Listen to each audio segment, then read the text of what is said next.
Let her bug in. Is it possible that Nancy could send the request rather than bother him since he's in transition?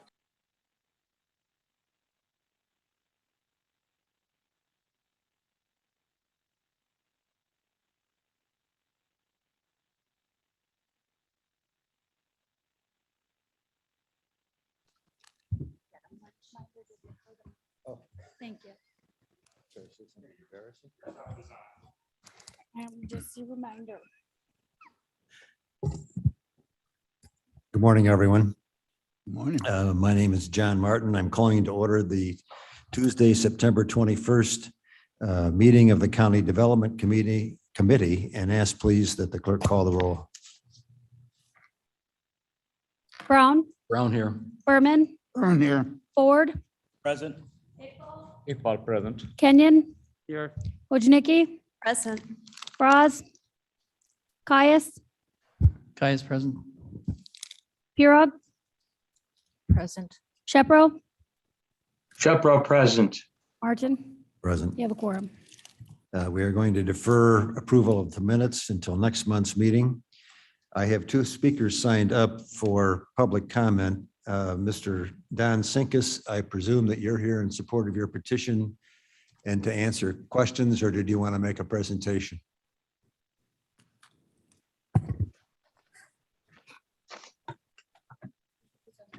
Are you online with us?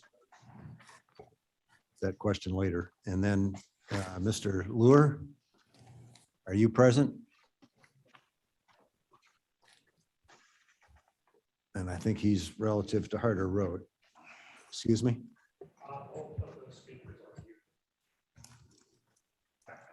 Okay, well, I'm going to ask each of them to speak when I arrive at the presumptive proper time. Okay, can you hear me now? Yes. Okay, And who's this that's speaking? I'm sorry, Dan Lure. Okay, do you want to speak or are you here to answer questions relative to the project? Here to answer questions. Okay, then we'll defer until we reach that point on the agenda. Okay, The first matter before us is the monthly financials. And you may review those online. The Building and Zoning Division.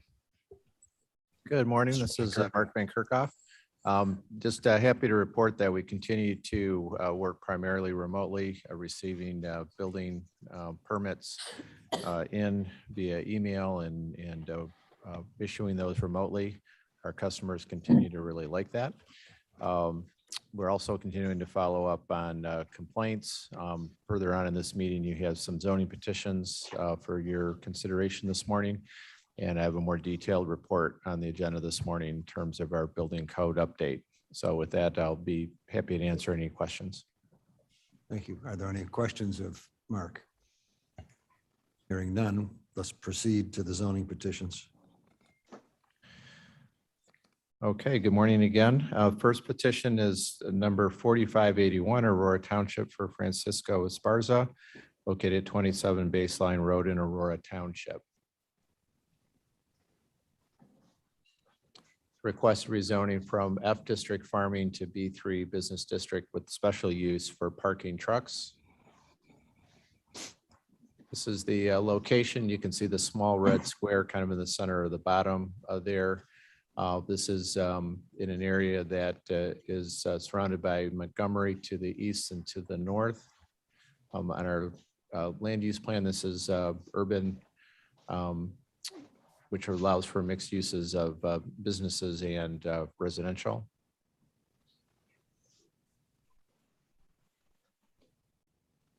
Says that the zoning, a little delay in this. This is a zoning map. You can see that there's a B3 special use to the west, a special use to the northeast. Again, surrounded primarily by the village of Montgomery. These three parcels zoned F District Farming. Here it is on the aerial. You can see the parcel to the northwest, and the parcels to the north are fairly heavily developed for industrial and truck parking uses.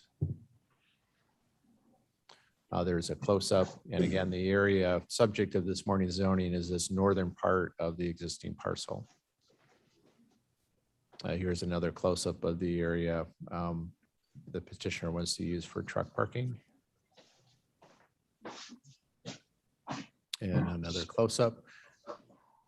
The petitioner resides in the, or owns the house to the south of this parcel.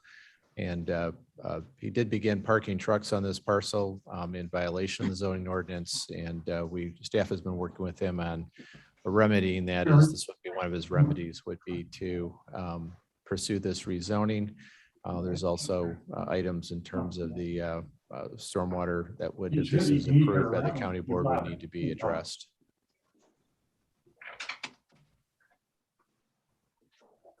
This is the area for rezoning. There's a site plan indicating they would be putting a fence around the parking area. Staff recommended comments and stipulations. There's some comments from Water Resources about the existing grindings, that they would require a stormwater permit to come into compliance with the stormwater ordinance, which includes topographic survey to demonstrate there's no fill in the floodplain. KDOT, he has a stipulation in terms of highway easement to Aurora Township, and the health department didn't have any comments.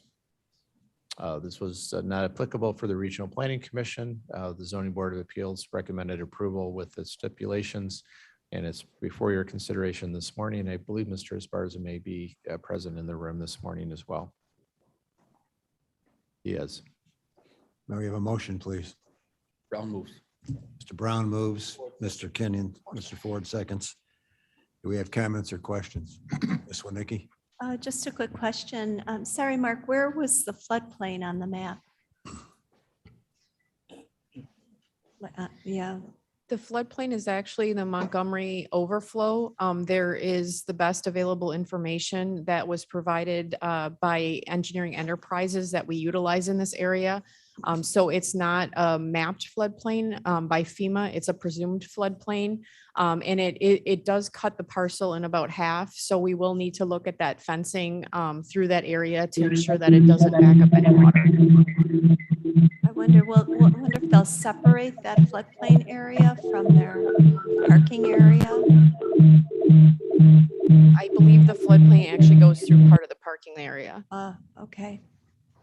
Thank you. Would you repeat that, please? That comment? Mr. Teberg here is here to address that as well. Do you have the exact location of the floodplain on this property? Would you please identify yourself and give your address?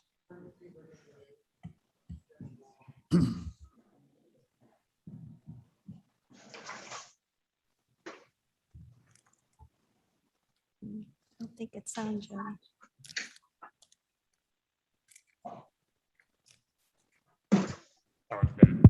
Oh, there you go. John Teberg with Teberg Engineering from Sandwich, Illinois. Yeah, we were working with Montgomery and Engineering Enterprises on verifying the floodplain through this property. The floodplain really is to the south of the home. The elevations in the back are actually 5 feet higher than the flood analysis that when they did that, going all the way from quite a bit of, well, the whole flood map that came from the west and through here. These three houses that are in this particular section, the flood map shows the elevation to be about between 652 and 653, and it's really contained to the front yards. There should be no impact to any of the fencing or the parking lot in the back. We'll be submitting that to Jody with any of our calculations and with the water permit, stormwater permit. Thank you. Further questions? Comments? Hearing none, clerk, please call the roll. Berman, Yes. Brown, Yes. Ford, Yes. Iqbal, Iqbal, yes. Kenyon, Yes. Winicki, Yes, Bras, Caius, Guys, yes. Martin, Yes, passes. motion carries. Petition 4582. Yes, petition 4582, Donald Sinkus requesting rezoning from F District Farming to F1 Rural Residential. This is its location on the 2040 future land use map. It's an area that's designated for agriculture. Here it is on the zoning map. You can see it's predominantly F District Farming in this whole area, with a few other F1s and E3 further to the north, and then a special use just to the west and south of the subject parcel. This is on Francis Road, just a little south of Route 38 in the railroad tracks. Here it is on an aerial. You can see the predominant use in this area is for farming. Here's the subject property again. In a close-up, you can see there are existing home residents on the property, as well as some accessory structures. Another close-up. Here is the platted survey of the subject property. Staff recommends stipulations. Water Resources has following stipulations. They're noting that the site has been issued a stormwater permit for construction of BMP and accessory structure. Covenant restrictions for the BMP must be recorded under the stormwater ordinance, and also noting that they are approaching the threshold for requiring stormwater detention. Staff recommended findings of fact is that the rezoning will not intensify as the existing residential use would remain, and allow the farmland to be sold off separately. This was not applicable for the Regional Planning Commission. Zoning Board of Appeals recommended approval with the stipulations. It's before you this morning, and I believe, as you noted, Mr. Chairman, that Mr. Sinkus is on the line if there's any questions or comments that you'd like to make. Thank you. May we please have a motion? Brown moves. Mr. Brown moves, Ms. Winnicki seconds. Do we have comments or questions? Hearing none, clerk, please call the roll. Berman, Berman, yes. Brown, Yes. Ford, Iqbal, Iqbal, yes. Kenyon, Yes. Wojnicki, Yes. Caius, Caius, yes. Martin, Yes, carries. motion carries. Petition 4583. Once again, 4583 Old Second National Bank Trust requesting rezoning from F District Farming to F1 District Rural Residential. This is its location on the 2040 land use map. This is for proposed open space, and then also surrounded by some actual open space with the Forest Preserve District to the north and west, and agriculture to the south side of Harder Road. Here it is on the zoning map, and you can see there's F District Farming. There's one other F1 and some other smaller lots grandfathered in residential uses along Harder Road.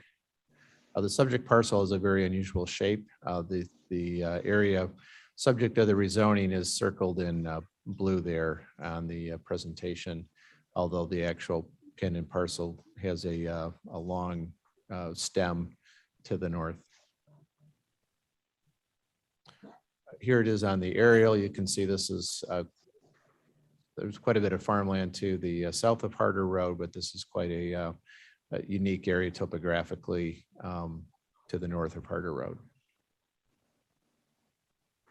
Here it is again on the aerial, and again it's the small square area along Harder Road that's the subject of the rezoning for the F1.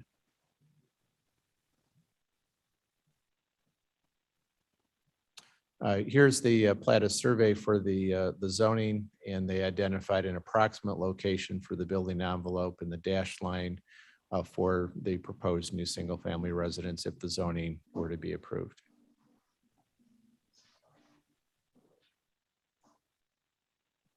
Staff recommended stipulations. Water Resources had a number of stipulations in terms of property because of its unusual shape. Does contain both floodplain and wetland, and stipulation that no development improvements would be allowed in the wetland and floodplain without permitting. And areas with steeper slopes should not be disturbed and follow the guidance in stormwater ordinance. Additionally, they have some stipulations in terms of the depth of the basement and height of the first floor of new construction. Those would all be reviewed as part of the building permit once it's submitted, if this zoning is approved. KDOT would like to have the owner consolidate the 3 existing access points into one, and they would have to obtain a permit for all the work from KDOT, as this is a KDOT road.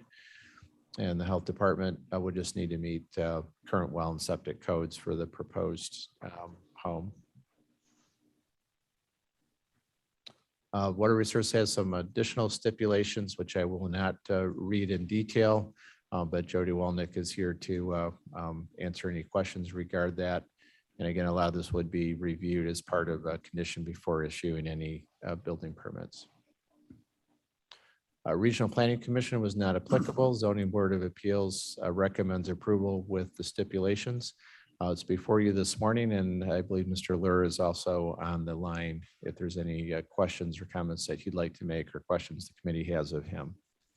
Thank you. May we please have a motion? Mr. Ford moves. Caius seconds. Mr. Caius seconds. Do we have comments or questions? Hearing none, clerk, please call the roll. Berman, Berman, yes. Brown, Ford, Iqbal, Paul, yes. Kenyon, Yes. Wojnicki, Yes. Yes. Braz, Caius, Caius, yes. Martin. Yes, Carries. motion carries. Item C, building code updates. Good morning again. There is a memo in your packet regarding desirability for the Kane County Board to adopt the latest editions of the building code. There's also a presentation in the packet, which I will go through quickly and let you know the schedule and reasons for it, as well as answer any questions that you might have. So Blair, I don't know if you can advance it to the presentation. Okay, thank you.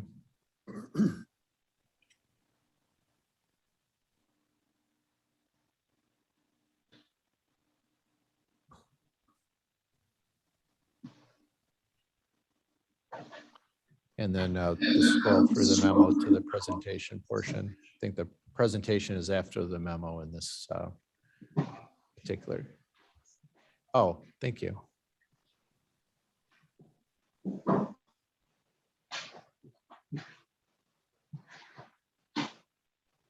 No.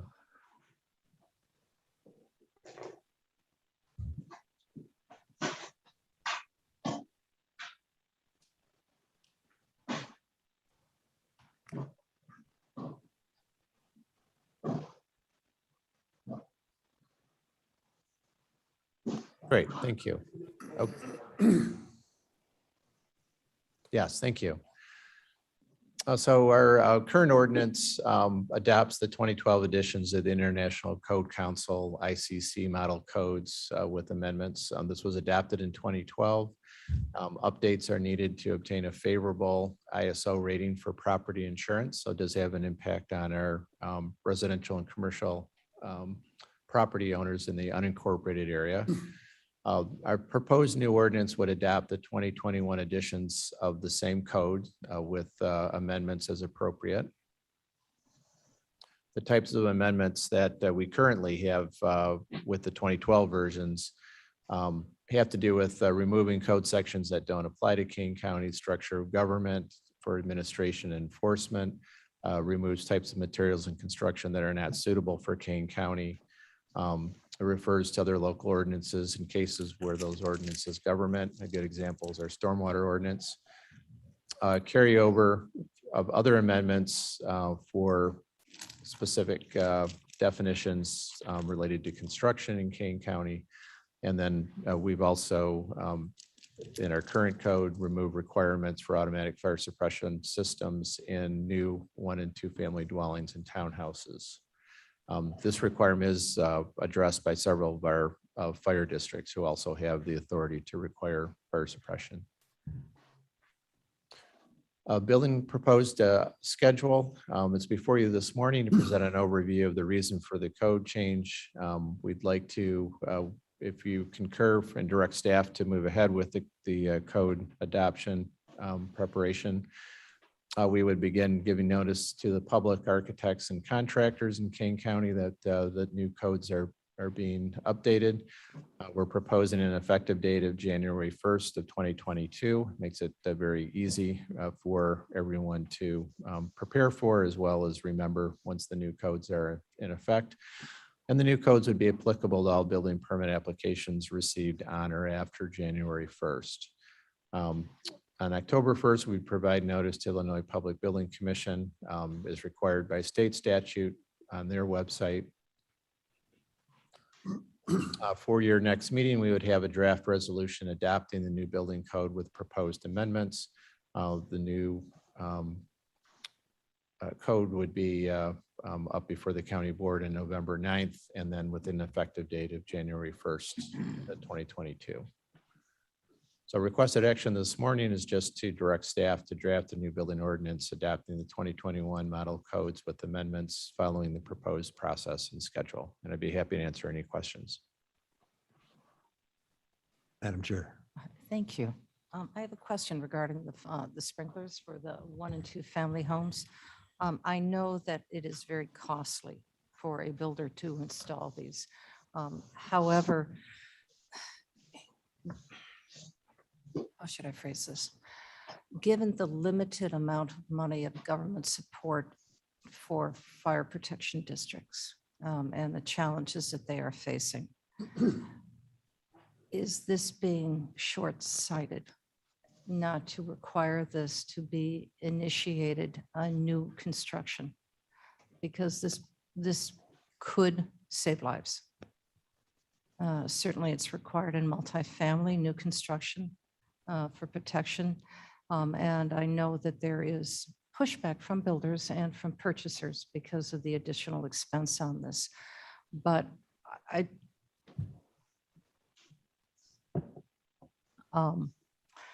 to remove it completely, is that an appropriate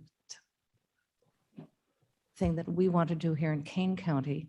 And also, if you can share with us, I believe it was passed by state law that these issues have to be considered. Is that correct? For the sprinklers? I can check on that. I'm not aware of that under state statute, so I can double check on that. The reason many counties for the unincorporated area take this requirement out is because of the challenges in having an automatic fire suppression system on a well type system as opposed to connected to a public water supply.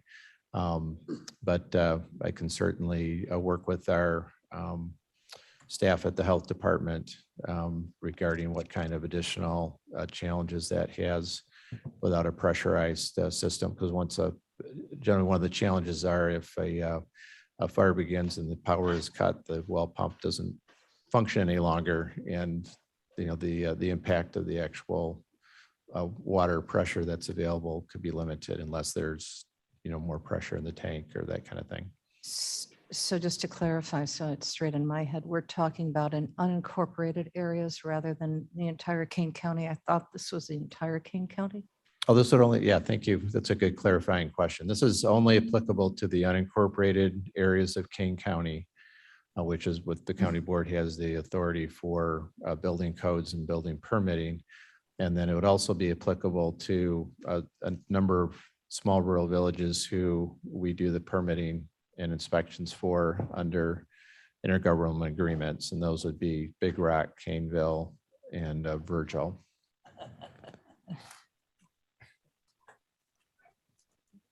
Who will also have water pressure issues. Yes. So, but I'd be happy to bring additional information as this goes through the review process, if the committee would like. So, all right. I don't mean to belabor this. Because we have development occurring in unincorporated Kane County, and there may be multifamily in those areas because land is available. and it's desirable to build there, and it's not incorporated yet into one of the municipalities, we would forego, even though they may not be on, they may be on a larger well system, aquifer kind of thing. We would forego requiring any kind of sprinklers in the townhouse development. And it may be multi-floor, like a condo, or if there was in senior housing. Well, it depends on the type of multifamily. So for instance, out in Mill Creek, the senior facility there has all automatic fire suppression system throughout the entire building because of the type, as do the apartments that have been constructed or under construction. So this really only applies to 1 and 2 family dwellings. Any multifamily would fall under the requirements for fire suppression. So this is really for the removing the automatic fire suppression requirement is just for single family homes and duplexes. Like the 2 houses we just approved for development. Correct. Yes.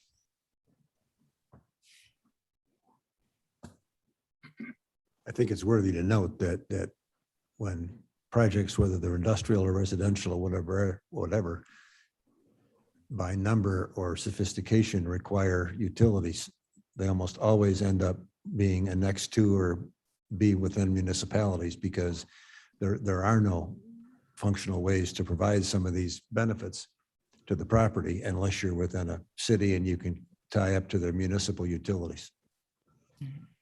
Dr. Iqbal, I think you had a question. Yeah, Mr. Martin, sir. First of all, I do recommend adoption of both code. They are current. There are 2 codes. One is IBC and the other one is IRC, which is for the residential small buildings. I have one request. I'm looking for these codes and I cannot find them in the county, any library. So if there is some money and if one copy be placed in law library, that would be really good for the citizens. Building code? Yeah, building code, one copy could be replaced, could be placed in law library. Isn't it online? Pardon? Isn't it online? My My I don't experience think with it, codes is that they incorporate other codes and that they're always online. online too, but hard copies are available too. If there's an access online, that would be great.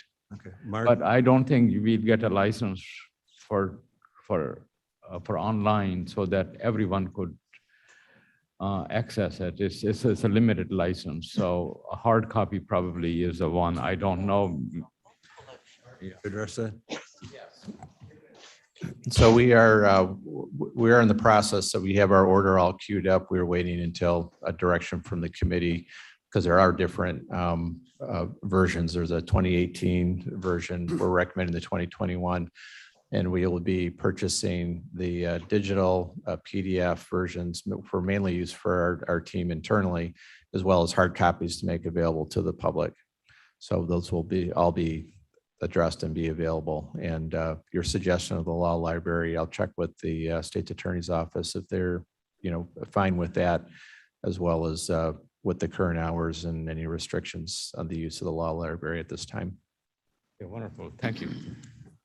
Pepe, question? Mr. Tepe. Thank you. One of the things is that in residential areas, it's required to have a permit for a fence, but yet there is no limit on the height of the fence. Do these new building codes address that? These do not. Those would fall under our zoning ordinance. Then that's something we need to do because, as you know, there was an individual that put in a 10-foot high fence in a residential area and there was nothing that could be done. So we need to address that issue. So thank you. Any other comments or questions? Mr. Ford? Thank you, Mr. Chairman. On the issue of having other access to the building codes,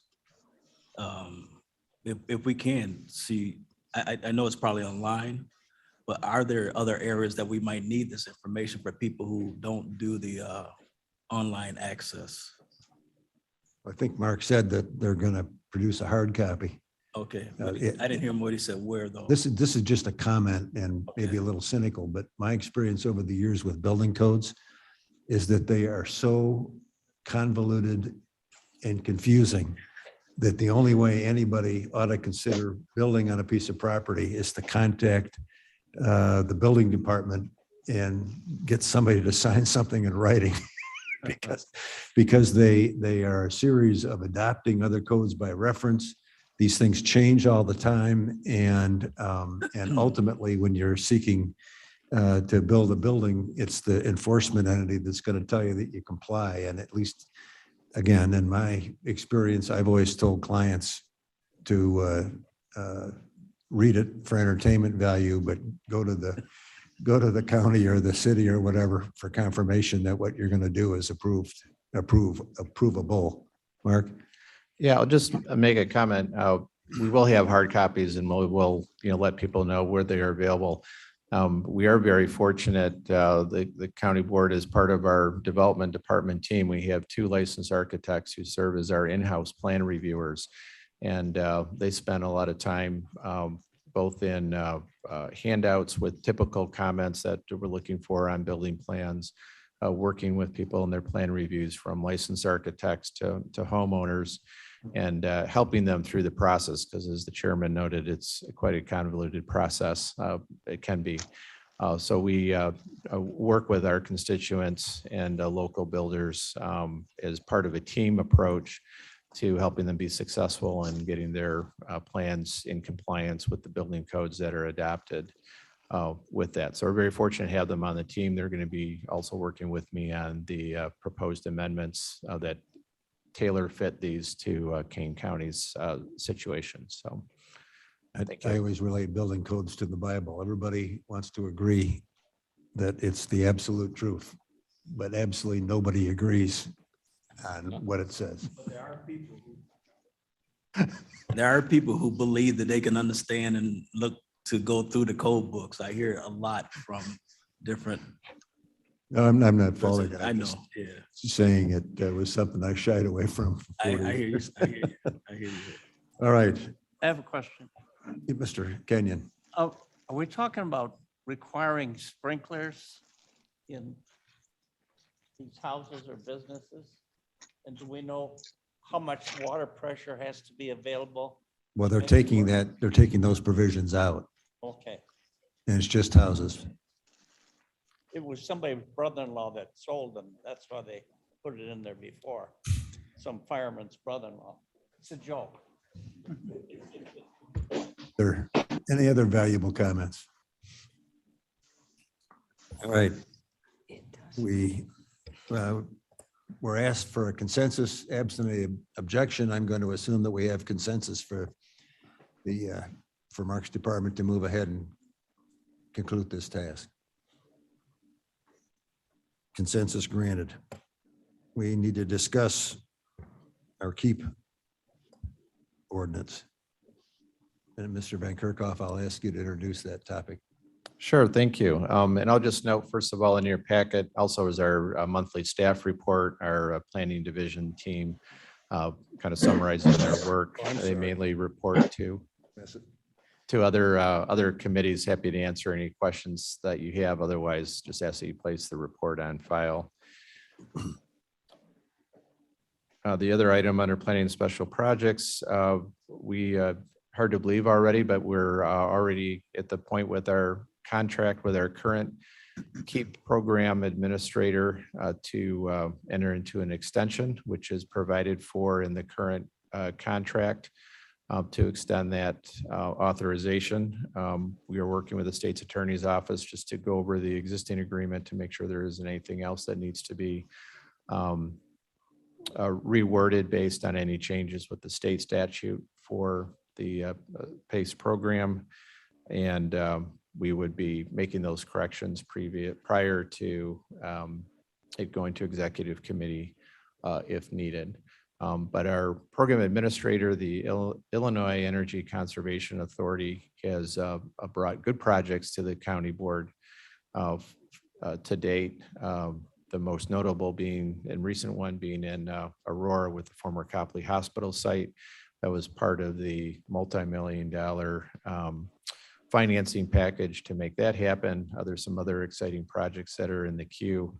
IECA has also become sort of a regional administrator, as other counties in our region have also signed them on as program administrator. And there's great value in that in terms of some of the commercial property owner targets or potential customers, clients for this program are entities, real estate entities that manage or own properties throughout the Chicago region. So having sort of a one-stop way to potentially enter into projects in any of our counties is a big benefit. So with that, I'm happy to answer any questions. Otherwise, ask that you move this resolution on, subject to any additional changes by the state's attorney's office.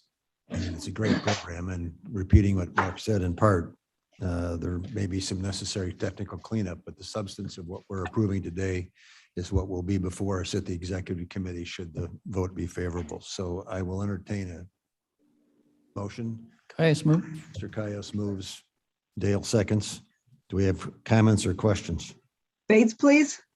Ms. Bates? Yeah, thank you for this great program, and especially for helping with the old Copley Hospital, which is definitely in need of help.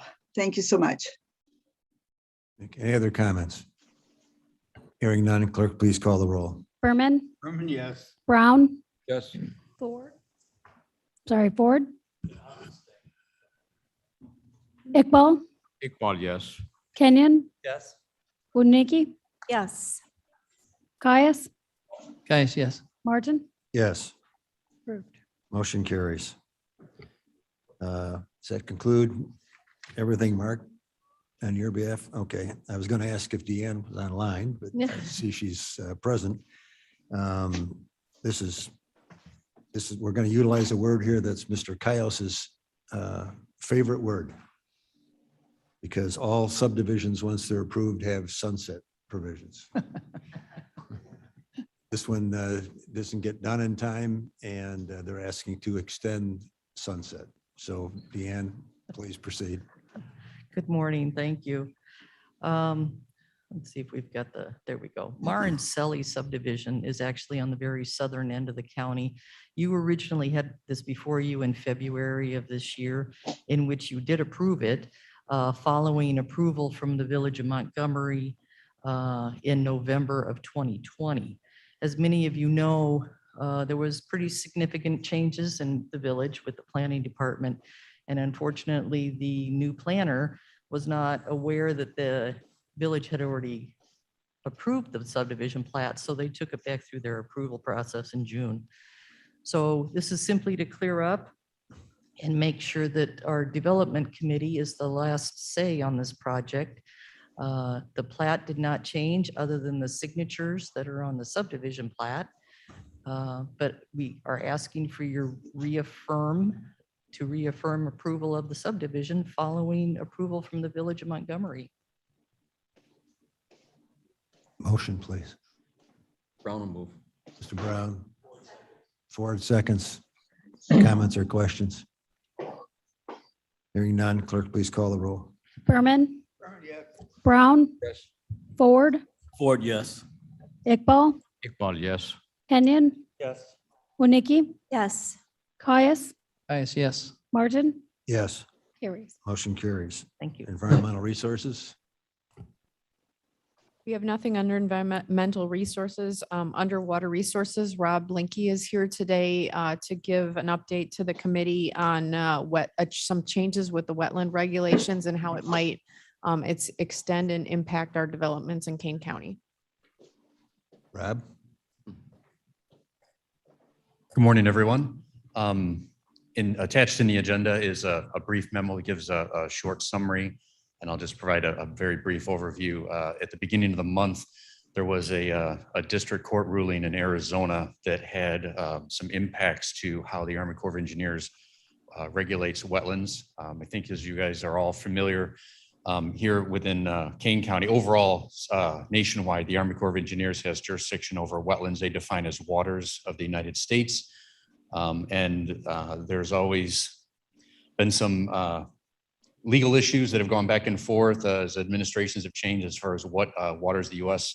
are actually defined as. And this recent court ruling restricted or reduced or called into question how waters of the U.S. have been defined previously. And so for the last month or so, there's been a hold on these jurisdictional determinations. So every time a Kane County stormwater permit comes into Kane County, if there are the potential for wetlands on those properties, the county requires that the Army Corps of Engineer or that the applicant submit a jurisdictional determination that's provided by the Army Corps of Engineers. And so for the last month, that's been on hold as they were figuring out how they were going to determine what is considered waters of the U.S. and what isn't.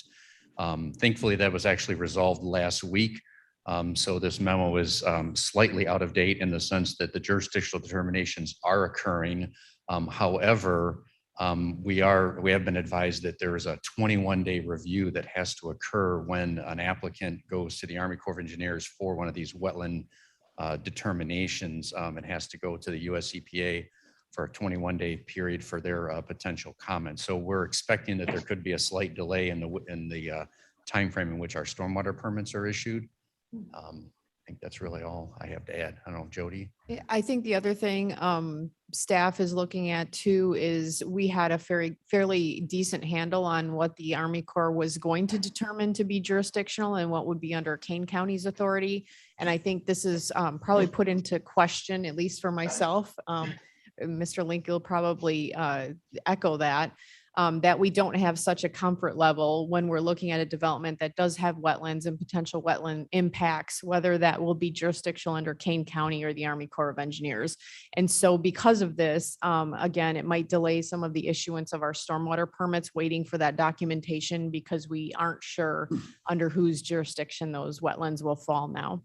So just to be clear, the wetland resource we have in Kane County are protected. We have the benefit of the county regulations, which many other counties within the state of Illinois and throughout the United States don't have those protections. So the wetland resources themselves will be protected. It's just a question of, are they considered isolated wetlands that fall under Kane County's jurisdiction only, or are they jurisdictional wetlands? So that would be like the main rivers and streams that the Army Corps takes jurisdiction over. It sounds like, based on the information we've gotten to date, is that they've defaulted back to an earlier ruling called the Rapanos ruling from back in the early 2000s. And basically they're looking at taking jurisdiction over any wetlands that have what they call a significant nexus. So it's if you can show that there's a direct connection between the wetland and the adjacent stream or the Fox River, then the Corps would take jurisdiction. But either way, the wetland is still protected here in King County. It's just, again, there's this potential delay as we wait for the Army Corps to give us the official paperwork saying that they have jurisdiction or not. So just something we wanted you to all be aware of. Are there any questions or comments, Mr. Link? Is there any kind of a timeline on when we think all of this is going to be clear, or? Unfortunately not. It's really kind of up to the Corps of Engineers. Like I said, I think it sounds like they built in this 20-day review period. So they're basically relying on the US EPA to give them direction for each one of their jurisdictional determinations. So in theory, as they do more of these and get more experience, they'll become a little faster, and they'll say, you know, they used to be able to turn them around within a week or so. And now it's sounded like they want a mandatory 3-week. Well, period. do they have the right or the ability to extend that 21 days if they're not done with the review? That I'm not aware of. I think it's just they're given the US EPA 21 days to respond. Otherwise, they can issue their jurisdictional determination. So if they don't respond in 21 days, are we free to draw assumptions, or are we? Well, so we would not issue a stormwater permit until we had that what we call the JD, the jurisdictional determination. Okay. All right. Any other questions? Thank you. Okay, you're welcome. Anything else, Jody? Thank you. Mr. Berger? Good morning, Chairman Martin. This is Scott Berger. I am on the line right now.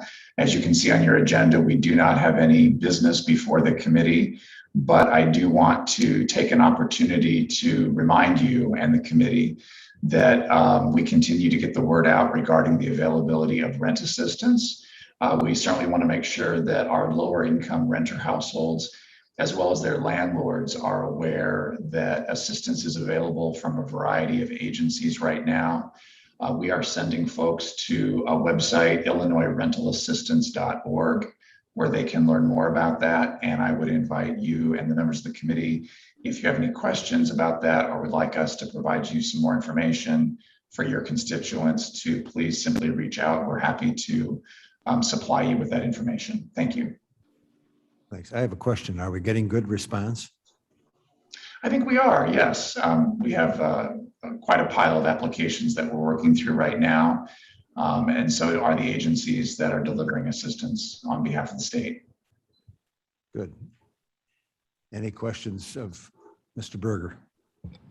I have one. Madam Chair? I see Brenda's here, and perhaps she can step up. There has been some delightful movement on a press release that has been released in support of this. So if you wouldn't mind, I think it's good. It's excellent news.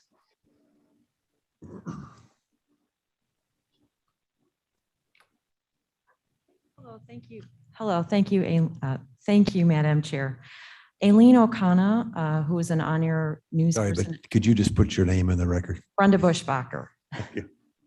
Aileen O'Connor, who is an on-air news personality with Chicago Univision, interviewed several people from Kane County last week in a recorded interview that will be broadcast this Sunday on 4 different Univision stations throughout Chicagoland. And I'm sorry, I don't have those stations with me right now. But it's a 12-minute interview, which is just, wonderful for Chicago airtime to get that amount of time in this market. So thank you to Madame Pirog for all of her help, and for the Office of Community Reinvestment for their help in locating the interview subjects. Thank you. Mhm. We have any new business to be brought before this committee? Hearing none, may I have a motion, please, to place the reports made today on file? Ms. Winicky moves, Mr. Kyle seconds. Comments or questions? Hearing none, clerk, please call the roll. Berman, Berman, yes. Brown, Yes. Ford, Iqbal, Yes. Kenyon, Yes. Wojnicki, Yes. Caius, Guys, yes. Martin, Yes, carries. motion carries. Reports are on file. We have no need for executive session. The chair will entertain a motion to adjourn from Mr. Kenyon and second by Dr. Iqbal. All in favor signify by saying aye. Aye. Opposed, same sign. The motion carries. The meeting is adjourned at 11:00.